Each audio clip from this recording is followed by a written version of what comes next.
you. Hello. Can you hear me? Yes. Thank you so much, Viviana. Thank you, Maya. First of all, it's been a very wonderful experience for Jacqui and me to curate this with this beautiful team. Thanks to all. We're very pleased with this exhibition that I feel is actually finished a few minutes ago. It looks great, and we're very proud of it. So what is this show? It's called in Spanish, Tremulaciones, a word that I think doesn't really exist.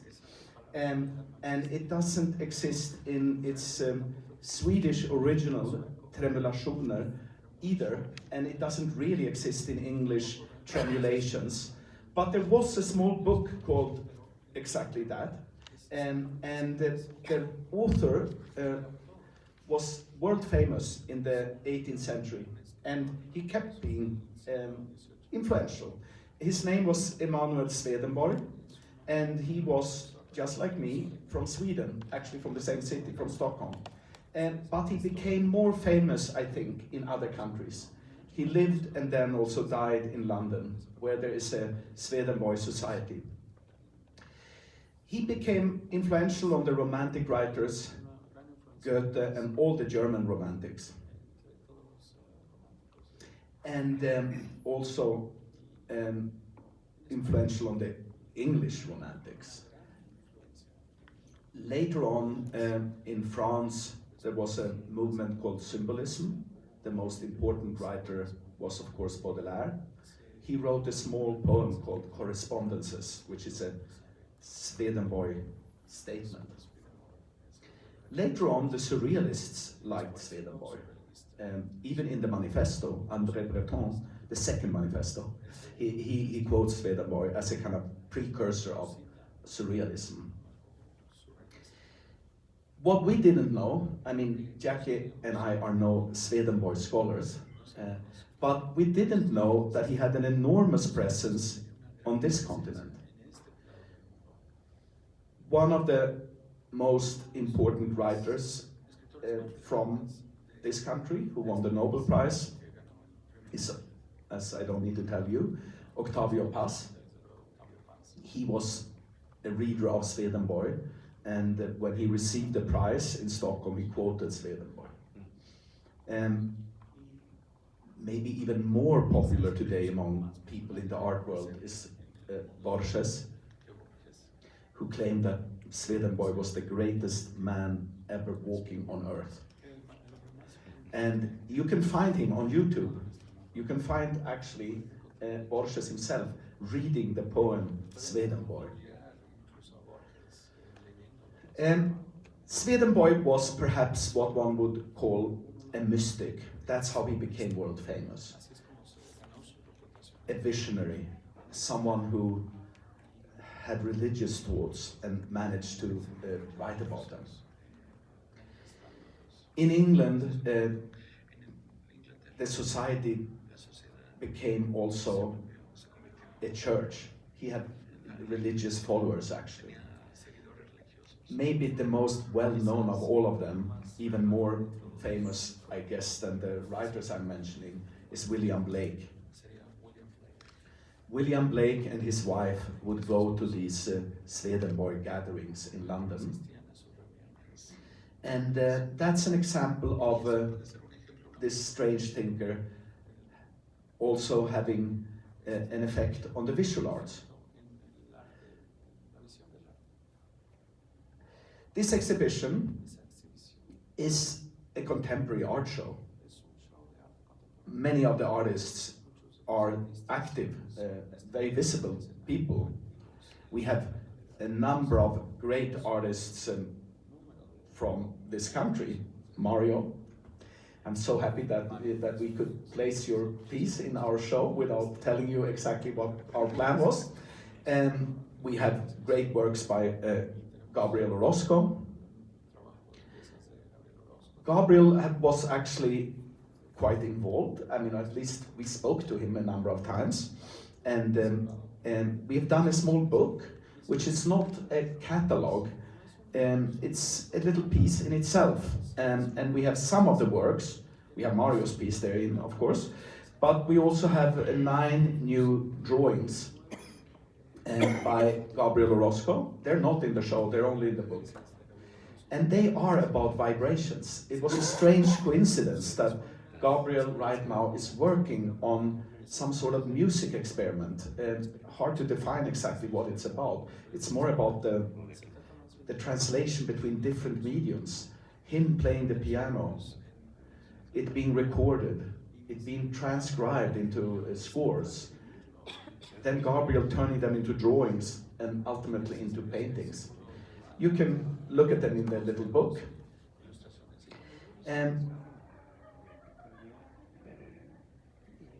Sol LeWitt is not in the show. Sol LeWitt is an American conceptual artist who's no longer alive. And he said that conceptual artists are not rational, they are mystics. And conceptual art, as I think some of you know, loves the word rule. You know, the conceptual art is a rule-following activity. They would maybe get those ideas from other thinkers, maybe Ludwig Wittgenstein or so. But actually, the little book by Swedenborg is structured according to rules. Everything in the world vibrates. Everything in the world tremulates, that's his word. And it happens according to 9 rules. And we will hear more about this structure, and Jacqui is the person who will give us a breakdown. But first, maybe we will, I think this would be a good moment to have a small intro, small intervention, by another writer who is actually world famous and who is from here, or at least from this country, called Homero Aridjis.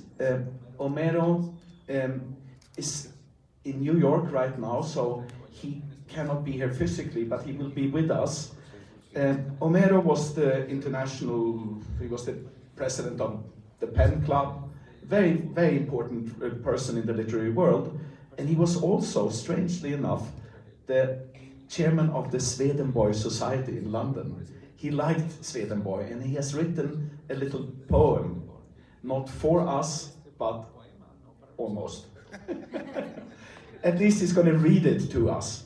So maybe we could get that now.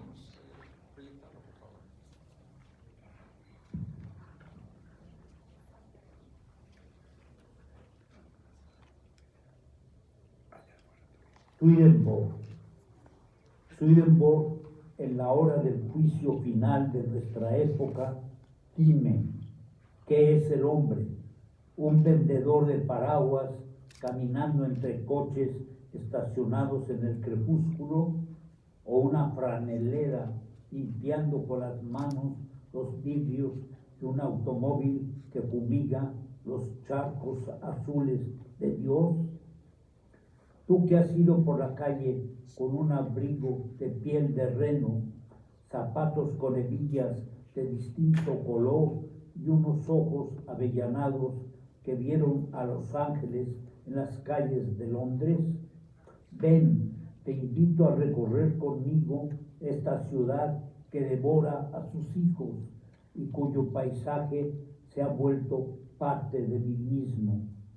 Ven, verás a hombres colgados de puentes como alacranes sin cabeza y a niñas de pechos incipientes como naranjas agrias vendiéndose en la Merced. Y si al alba aún tienes energía, podrás ascender a la cima blanca de la montaña humeante y observar con ojos dorados a la Virgen morena, balbuciendo una plegaria de humo al sol espiritual en un último esfuerzo por alcanzar la gracia.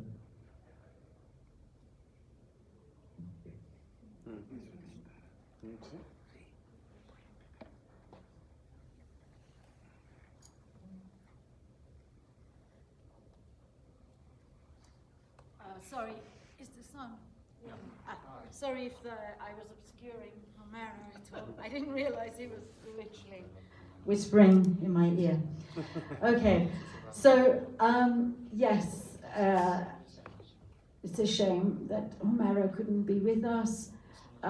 He has been with us a little bit on this journey, actually. He, together with his daughter, Chloe Aridjis, to negotiate bringing this idea and this show to a Latin American context. But as Daniel said earlier, we have a kind of a strange structure, not unlike a conceptual artistic structure. We took on Tremulation, a small scientific text, and used mainly its introduction, which is the setting out of the 9 rules of Tremulation. That is a clear scientific breakdown of the way in which tremulations happen. Now, some of these things seem a bit strange to us today. However, it seems also rather obvious that we now know science has caught up and that things are not fixed, that hard surfaces, just like the air and water and other elements, are actually full of moving microscopic or sub-microscopic components that actually make up our world and our universe. So it's interesting actually to look at these rules again and these tremulations, and then allow that to be a framing structure for looking at art. The show itself is structured in these sort of 9 zones. It's not chronological, so you'll walk into the show and in fact be in Rule 2. Rule 2, I'll just say in the beginning that Rule 1 is a kind of introduction to the idea of tremulations. It's a signal, in a way, that what to expect, although you don't encounter it first. First we have 2. Rule 2 is, I'll just describe a few of the rules so that you can see how we've maybe allowed artworks to kind of coalesce around these ideas, that to find these correspondences that are maybe not the artist's intention, almost certainly they are not.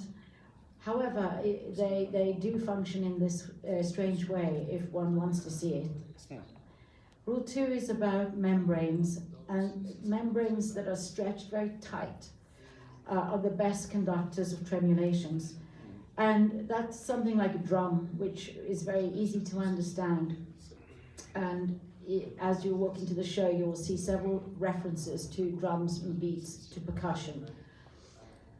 I will just mention a few more of these kind of thematic representations and the way that the works correspond to them, because then you'll discover the show for yourself.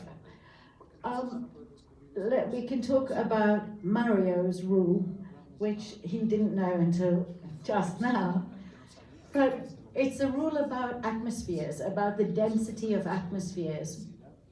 And in that rule we see water which is sprayed into the air in a fantastic Franz West sculpture. You'll see heavy water in a funny little video that I've made. I will refer to that in a bit.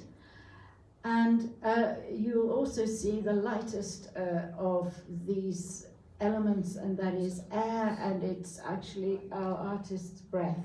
And he can talk to us a little more about this fantastic work when I'm finished. Don't finish. I should mention that it's an unusual show, but it's unusual also in the very nature of the way that Daniel and I work together. In this show, there are 9 videos that I've made which act as kind of atmospheres, as interpretations for the idea of each rule, and they sit in the group of other artworks that we have in the show. We have incredible artworks, almost all except for one special work that we brought, and including Mario's come from the Koppel collection, an incredible local collection, and we're very sorry that Mr. Koppel couldn't be with us today because of a sudden event that he had to attend to. I will just mention, maybe instead of going through all the rules, just one more, and that is, one of the rules about reflection. In that section we have things entirely about mirrors, where Swedenborg explains that the angle of reflection is always equal to the angle of incidence. So it's demonstrated, of course, in all mirrors, but especially here in the way that the Alicia Quader piece is lit, where it's almost a scientific experiment to prove that Swedenborg is correct. Now I think I'm going to hand over to Mario to talk a little bit more about his work, and then if people would, if there are other kinds of questions, we can come back and talk further about the show. Thanks. But I should talk in English, no? Or Yes, I think so, because you don't have thing, no? If it's okay. No, it's okay. Yeah. Anyway, no, thanks for inviting me to your experiment, which I find fascinating. I think that more and more, I think that several things that you've been talking about reverberate not only what I'm thinking lately, but also throughout my work. I think. Thank you, because I think that the more and more I think that I'm more and more interested in sort of bending ideas and bending essays and sort of trying to. I'm really very much interested in my work becoming something else than I used to be. I mean, I think that is a little bit of a career history. I think that is also related to what you're talking about conceptual art, in the fact that I used to be way more influenced by a very naive idea of what conceptual art was, and in that sense, I was very much interested in being very clear about what I wanted to communicate. And throughout the years, you realize little by little that all those ideas that conceptual art put forward, or that pretended to become incredibly rational, in fact come from a very mystic and a very how do you say that? There's many other words, but esoterical ideas. And one of the things that I think it's very much illustrate that, and I think that it's very much related to what you're talking. It's in fact very early exercises, like for example Robert Barry's works from the 60s, where there was this idea that these people were doing a very rational thing, rules, instructions, whatever, and they were all transmitted in black and white, text on paper, whatever. But in fact, they were actually talking about endless ideas, right? One of them, one that is, I think it's very clear, is Robert Barry's, how do you call this? Telepathic messages, right? And I think that it's quite interesting, the fact that when he talked about it, he talked about his ideas as something that he was transmitting telepathically. But I think that the one part that I'm really interested in is the fact that he mentioned that his ideas would always stay in the atmosphere.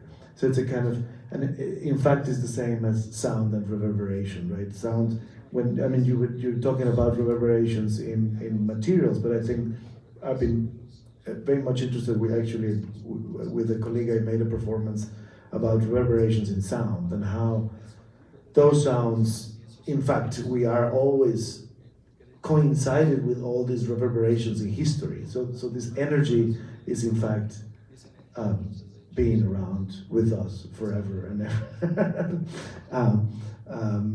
And anyway, I don't know what I'm saying. I'm just saying something. I don't know. My work in the show is a piece I made many years ago. So I was when they wrote me to come and here, I was like, well, I don't know. I mean, what can I say? I don't even remember why I did that piece. But the little thing I remember is the fact that it's a piece that was made. I don't remember what year, but I mean I know more or less. But I was actually, in fact, at school. I was doing a master's degree in Los Angeles, and this photo, in fact, is in my studio in Los Angeles.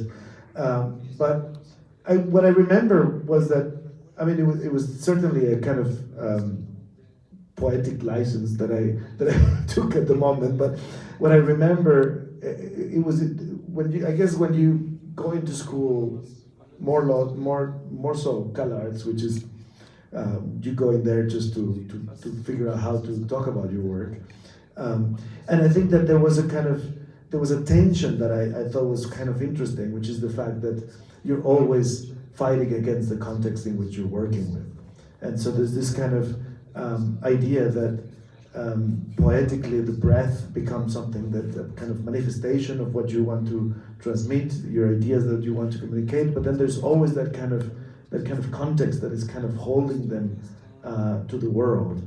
And that's part why I kind of started thinking how to create something where the work and its context were in tension.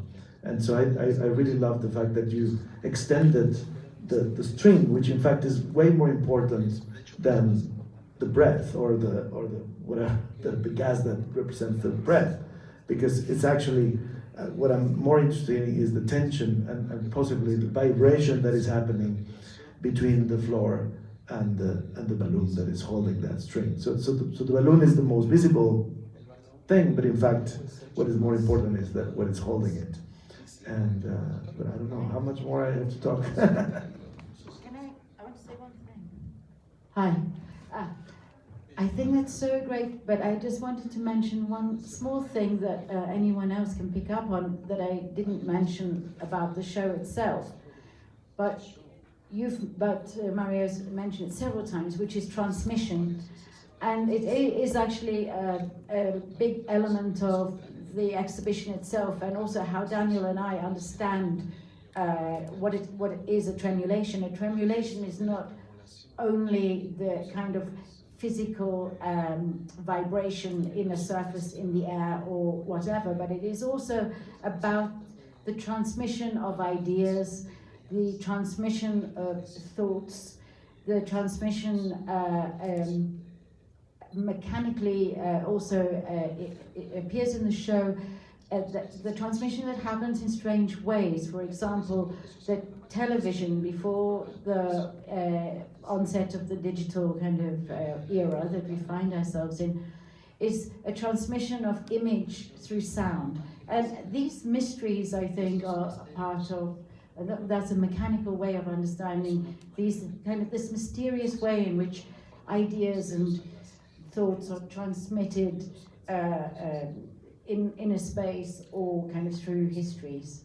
So thank you for bringing that up. Maybe just a question about the title of the piece, and we only saw that photo. We didn't really know, and also we didn't know how to install it, but we thought it should float high up. So I'm happy we didn't make a mistake. And then we liked the title, which is. Yes. Something about heavier than an artist's breath. Sometimes the world is heavier than an artist's breath. The artist's breath, exactly. And since that rule in our geography is about light, about air, and we thought about, or at least I did, about Marcel Duchamp's de Paris and his interest actually in the breath, and we had no idea what your thinking was. But mean, the piece is definitely possible only because of Souchon, Air de Paris, and also, of course, Piero Manzoni's artist breath.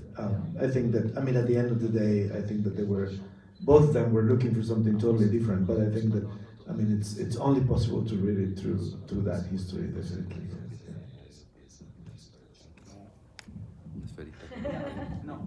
Yeah, maybe just a few things that are almost like thank yous, but it's not so common. At least I haven't experienced it, that to be invited to do an experimental, rather not hermetic, I hope, but strange exhibition with works of this caliber. And this project started in a very obscure place, which is the Swedenborg house in London. It's beautiful because it's, you know, where they take care of his manuscripts, and they have strange objects there. For instance, they have a tiny bit of his body, the inner ear. It actually shows up in one of Jacqui's little films. The inner ear is where, you know, having to do with balance and hearing, and it's really about tremulation. And it's also part of the perceptual apparatus, so it's part of subjectivity, but it's actually also an object. We like these kind of ambivalent zones where you don't know if it's an object or a subject, if you know if it's an art piece or just a normal artifact or object from like the cactus by Carrie Twin Evans. What is that? And we showed that in the second installment of the show, which was also quite, I mean, more classical than that library in London, but just an apartment in Paris. And that's where Viviana saw it, and we're so pleased that that cactus showed us the way to Mexico. But this version, of course, is super high caliber. There are not so many collections of this kind. There are major museums for which some of us have worked and shown, and you know, big state museums, or you know. But the Koppel collection is almost, I shouldn't say unique, there are a few others, but almost every artist we were interested in was in that collection. We said, do you think they have Pierre Wig? Yes. Do you think they have John McCracken? Oh, yes. And do they have Gabriel Orozco? Yes, enormous amounts. So that was very special for us to be able to do a show that could have become only obscure, but with major art. And I'm very thankful to you, Viviana, that we could do this with you, and of course to the owners of most of the works, the couples.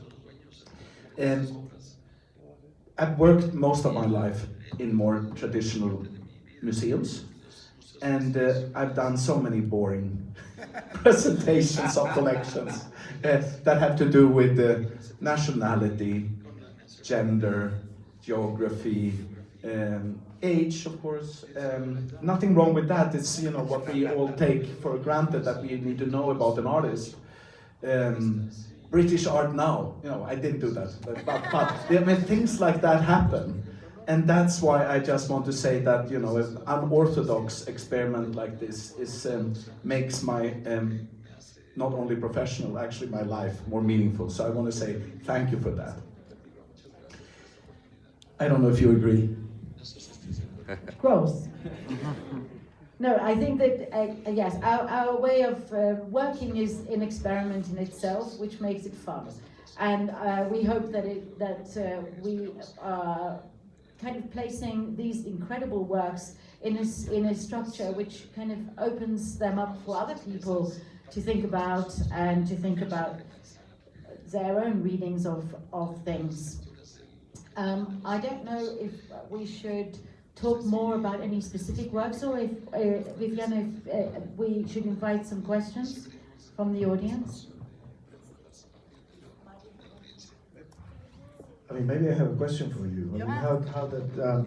I mean, I wonder. I mean, I think that it's. Yeah, like I said, I'm more interested in those kind of experiments. I think that we probably all of us saw the sort of development of curatorial history and how that has developed, and how that, I think that there's something interesting to think how even institutionally, it's become more interesting to think of more experimental take on things. And I wonder how did it start? If you can tell the story of how did it start. I mean, you tell something, but how did you start translating the text into physical things first, maybe, and then I mean, when did that leap happen, and then how that I feel like this when you talk, both of you, I feel like I work in the same way, in the sense that I'm reading things, I'm like picking this little thing and like, oh, there's something Mexico, there's something this, and it's kind of like how those kind of essays start becoming. I think I'm interested in the fact that those essays start from something, but then they kind of reshape themselves through finding of things. I think also I find interesting that we're living in a time that information is broken up in many ways, right? Like you go to Wikipedia and you see a term that maybe is related to philosophy, but then there is a connection to a Simpson thing, cartoon or something, right? And so this kind of weird connections where academy is becoming less visible, or this kind of knowledge becomes more blurry. I find interesting, and maybe that's part of what you're. I'll start and he can carry on.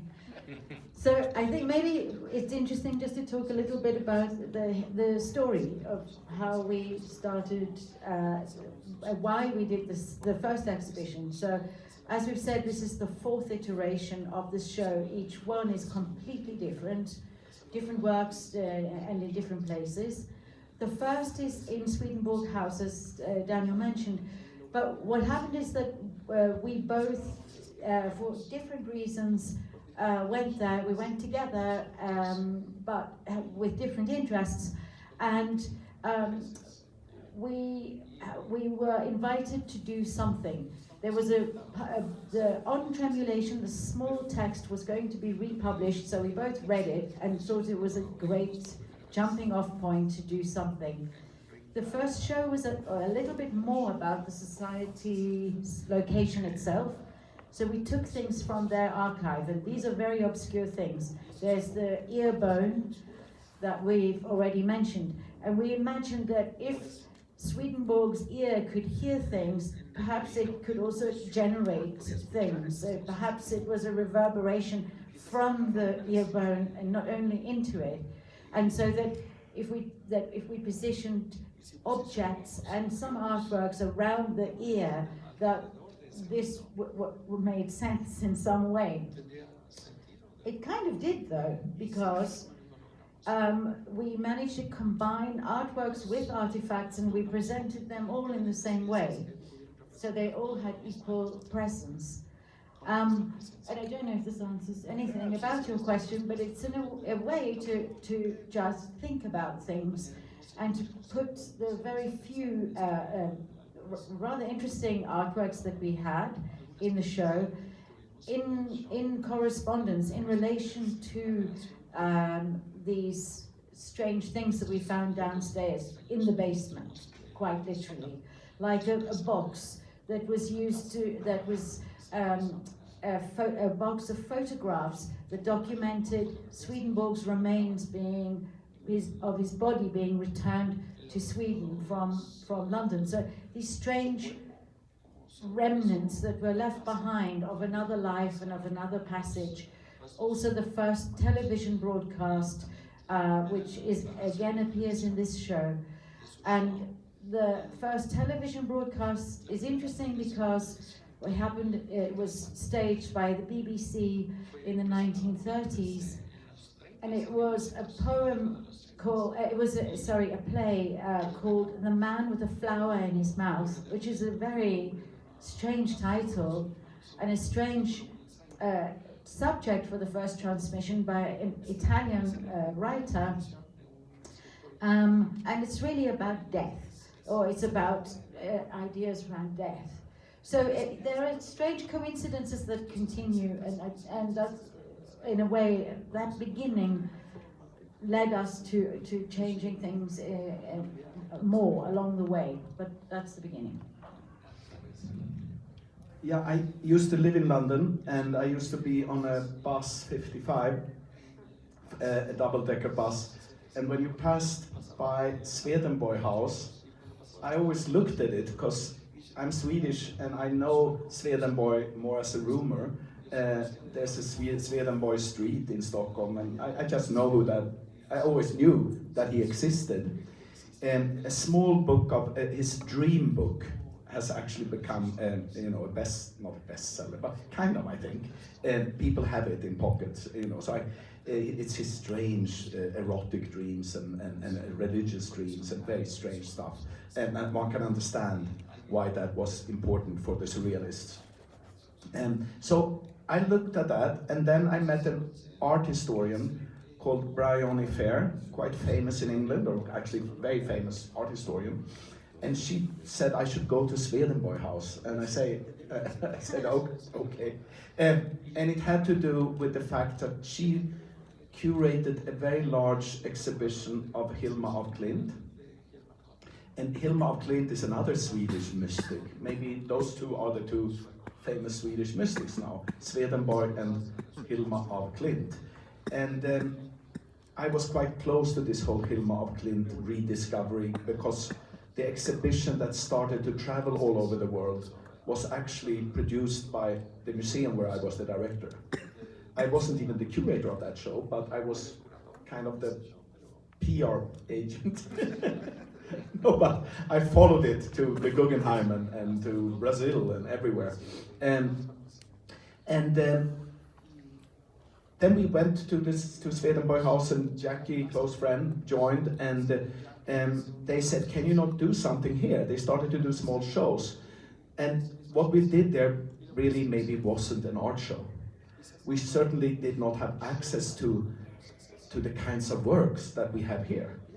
We had a few friends, so we had new works by Mark Leckie, for instance. Mark did his first experiment with virtual reality, and we thought that VR has this kind of visionary quality. Actually, it's visionary art. You're in it. You're not. You're part of a cosmos.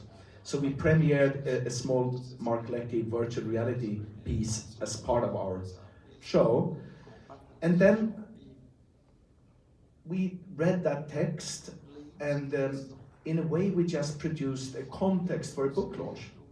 In a way it was a book launch, not a show. But it became a show that was up for a few months. And in Swedenborg, there's a lot of talk, lots of talk about reflections and mirrors. If someone tries to summarize what is Swedenborg's philosophy, I mean, there were many things. He was a scientist, a really important scientist. He invented, he dreamt of a universal musical instrument that would have been the synthesizer, no? He created certain things that made possible television. He was a Leonardo da Vinci-like figure. He made a little drawing of an airplane, some sort of aircraft. So he was a true polymath visionary person. But then he also had his religious beliefs, and it is some sort of a light Platonism, I would say. It's Plato, but interpreted in a more fun way, that everything has a correspondence in a higher sphere. Everything corresponds, everything is linked, and there are devils among us, and there are also angels. Heaven and Earth is one of his famous essays. Heaven and Hell, sorry.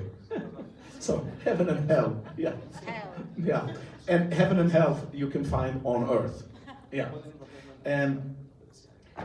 The whole idea of mirrors helped us to turn the whole building into a little Gesamtkunstwerk. Now I speak German, but a total artwork. And so we put objects on the shelves with and we took plenty of liberty to create an exhibition where one would not know what is an artifact, what is an art object, what is just there anyhow, what is part of architecture, what is our bullshit fantasy here and what is actually real art object and manuscripts and objects from their archives. And I've always been interested in shows like that. And I wrote a small text many years ago about a show at the Pompidou called Les Immatériaux, the Immaterials. It was, you know, when philosophers started to do shows. It was a show made by Jean-François Lyotard, the man who coined the concept of postmodernism, more or less. And that was also a show about robots, machines, conceptual art, stuff, new materials. It was the most expensive show ever staged at the Pompidou. So, you know, we never had a chance to do that. But now, at least, we've been invited to do a strange show that is not orthodox in any way with major art. So again, thank you for that.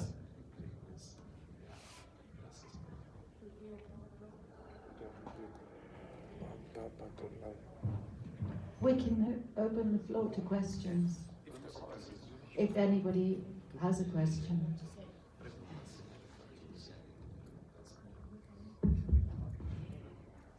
Yes, I want to say that it has been wonderful, the loans that Copper Collection. I would rather speak in Spanish if you can put your thing. Okay.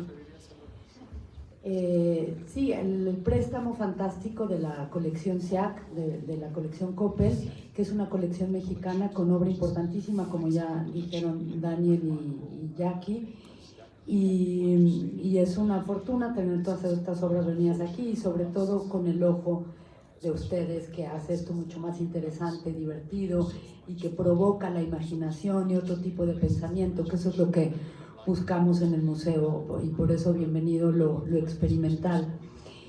Y estoy viendo que no sé por qué hay 5 vasos, que nos parece muy divertido, porque uno puede ser para Swedenborg y el otro para Homero, y además como a tope de agua, como también para crear una vibración, y bueno, lo cual me da mucho gusto. Bienvenidos los diablos y los ángeles de Swedenborg y todo lo que esté aquí. Y bueno, ya paso el micrófono. Una pregunta, comentario.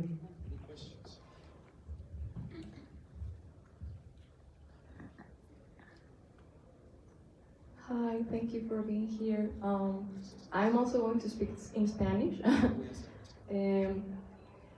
El trabajo, su envolvimiento en este proyecto, ¿ha traído para ustedes alguna revelación del tipo místico? O ya desde antes quizá lo que inspira también en gran medida esta exposición sean esas revelaciones, y si la respuesta fuera la primera, ¿esperarían que para nosotros también vinieran esas revelaciones? Gracias.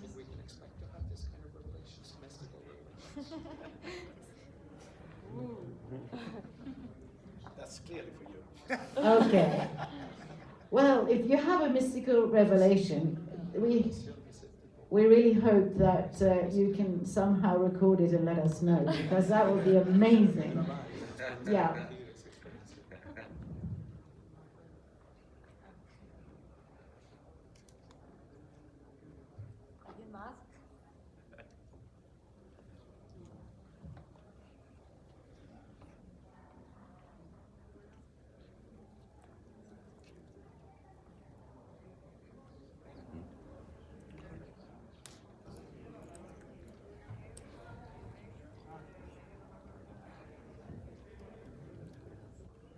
¿Alguien tiene alguna otra pregunta o comentario? Fuera de mí. Pregúntale.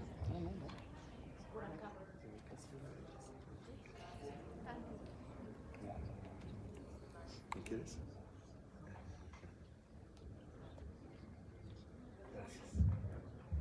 Thank you. Do you think this exposition can travel to another place of the world? If the show could, yes. I mean, it already traveled and transformed itself into radically new things, from being a little archival thing to being something in an apartment in Paris to being, we didn't mention it, a library in Stockholm, and now a major art show. I hope it's major. At least the artworks are major.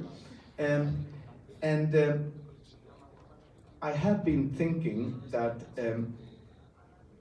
that it could also go to the US.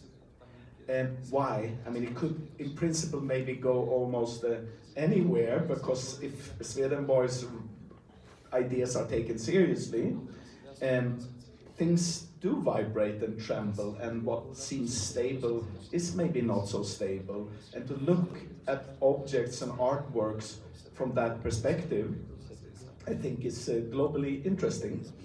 And the idea of the artwork vibrating is actually not so strange. And I don't know if people here still read classical modernist kind of manifesto texts like On the Spiritual in Art by Kandinsky. But Kandinsky's book is only about vibrations. The artwork vibrates, and he doesn't use the word tremulation, but he uses the theosophical notion of vibrations. And so I think it could go to many, many places. But then, as we have been working with this show, we have of course read about Swedenborg and seen other places where his thought was very influential. And it turns out that Walt Whitman's The Leaves of Grass is a Swedenborg quote. Maybe the most famous piece of modernist poetry ever produced in the United States of America, Walt Whitman. And there's the American writer Emerson, who was some sort of Swedenborgian, or at least he wrote a big essay on him. There's Henry James and his father and his brother, who grew up in some sort of Swedenborg family. And then there's the always wonderful Edgar Allan Poe, who loved everything that was obscure and weird. So of course he was into Swedenborg's most absurd ideas. So I think it would be fun to do something tiny or huge in Manhattan. But I don't know, that could be fun. So if someone has an idea, let us know. Again, let us know if you can make that happen. It doesn't have to be with a major collection.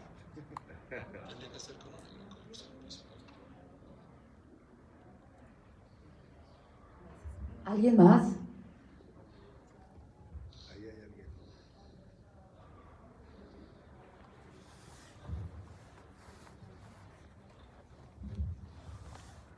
Bueno, gracias. Me parece un poco difícil preguntar sobre una exhibición que aún no conozco. Sin embargo, agradezco la introducción y también quisiera agradecerles porque, bueno, personalmente yo entiendo la mística como una forma de entender, como un entendimiento no dual de la realidad. Y en estos momentos históricos en los que ha habido una pérdida de sentido general, como universalmente, me parece muy acertado como regresar otra vez a este entendimiento fuera de lo binario, por así decirlo. Entonces, gracias. Muchas gracias. Pues si ya no hay más preguntas, los invitamos a ver la exposición y también ver la exposición de Tino Segal en Estación Más. Y volviendo a la exposición Tremulaciones, cuando vean cada regla en cada sección de la exposición, es muy importante que vean